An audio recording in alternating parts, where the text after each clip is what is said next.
Hi, everybody. Woo! I have never started a speech like this, but I feel compelled to start this way today. I owe you an apology. You say, yeah, you showed up. That's not what I mean, though. I owe you an apology because I've not been able to be as involved in the Pulaski County Democratic Committee as I always have been and wanted to. But that's because I'm doing something else called Get Loud Arkansas. Yeah. Every time I get an email, every time I get something, I thought, oh, once again, I'm not going to be there. But just know, nevertheless, I hope that what I'm doing will serve not only the Democratic Party, but also the Republican Party. We need everybody in on this game. So I hope you will accept my apology. And then I'll go ahead and talk my 20 minutes, all right? So, thank you. Yeah, I will not. That's what they tell me. They tell me I can talk 20 minutes, they're like, nobody's gonna wanna do that. So I'm just letting you know how much my apology is important to me. I won't talk to you for 20 minutes. But I do, of course, as always, have something to say. And I thought about today what I want to talk about. And you know how sometimes when you start thinking about what is going on, you start thinking about people and events and all that, and you know, it's almost as if I was doing a roll call in my head. I kept thinking about people who've given so much to make sure we could be here today, to make the promise that we're going to do so much more tomorrow, and keep that promise as they did. I hope they will. So you know, when people, when somebody says to you, maybe I can't do this, I can't do that because I'm on paper. Raise your hand if you know what they mean when they say I'm on paper. If they say, for example, I can't vote because I'm on paper.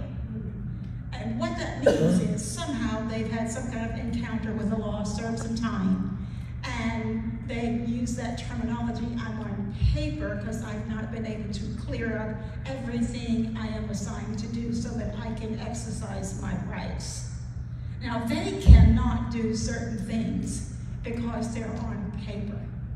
Voting is one of the things they can't do because they're on paper. So they have a good reason when their name is on paper, they can't do something. As we were sitting here today, voting, and knowing there are people who want to do things to be helpful, and we declare these things at certain moments in a fit of, I'm going to do everything right. My challenge to you is think about those people who are on paper, who can't do what they dearly want to do now. And I'm going to ask us not to put our name on paper voluntarily and say we're going to do something and not do it. Because this is where we are. Whether you put your name on paper or you don't, you have these great intentions.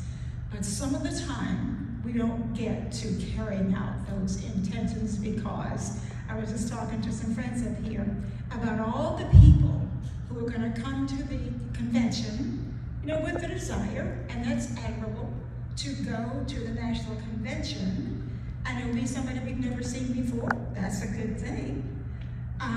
But so many times after that, we never see them again. But if they put it on paper, they're going to make a promise to do the right thing. This is where we are. We say, this is the most important election. We say it every time ever. And we say we want to be sure we win and not have to put up with somebody like the current people who are making the news now. But I really do want us to think about some grown-up politics here. Somebody in this room is probably thinking about, for example, voting for a third party. That's your right, you could do that. But remember we did that in 2016, y'all remember that? We did that in 2016. This is not a new idea that you just slept really well after you had, I don't know, my favorite single malt. You got up feeling good and go, I can't vote for these people.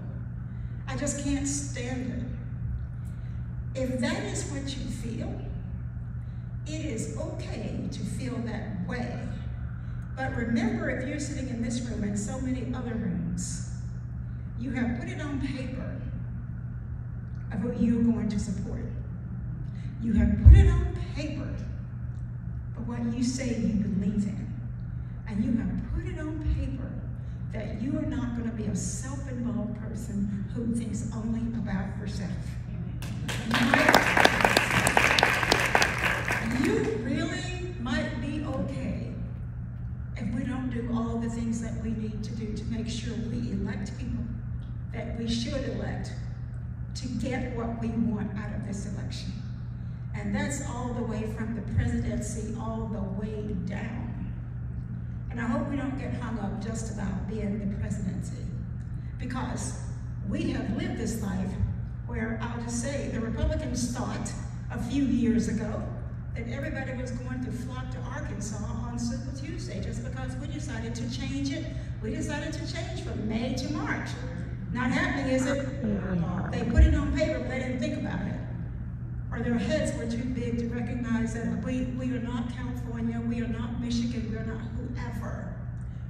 So I still want you to care about all the races, but I don't want you to care about yourself. And I'll just say straight up, adult politics means that we need to be in this for the best of everybody. Not because I have this little streak where I just can't stand this person, and I don't know what information we need more than 2016, when we all exercised our Huckleberry Walk and ended up with something we just thought we weren't going to get. Or maybe some people wanted that. I see us going there. And I ask you, as you are thinking about yourself, think about other people who might be thinking about doing something that's going to be deleterious to all of us. Now, we have to be real adult about this. And I know we can do it, but we're going to have the courage to challenge somebody who is our friend, who's in our families and so forth. But I believe, as I did when I was a kid, I believe we can have better if we just remember this is not a zero-sum game. Do what's good for you and good for other people as well, because that is the sum of all of us. This election is one that can be different because we act differently. People don't elect themselves. That's what I kept saying to some high school students I was talking with just yesterday. Any issue that we have did not put itself on paper. Those bills don't pass themselves. And I always say to young people, and I say it to older people too, I guess, for us just to remember, the person you love the most in politics, the person you detest most, they're all there, and we seem to forget this sometimes, they're all there because of a vote. Take this message to people if you think it's worth their knowing it. Nobody gets to elect themselves. I would imagine some people who just got up here and talked would have been thrilled just to say, I nominate me and that's it, and didn't have to talk to us. But just reminding people of their power, because that's what it is. They get into office by us using our power. And that seems like a redundant thing to be saying.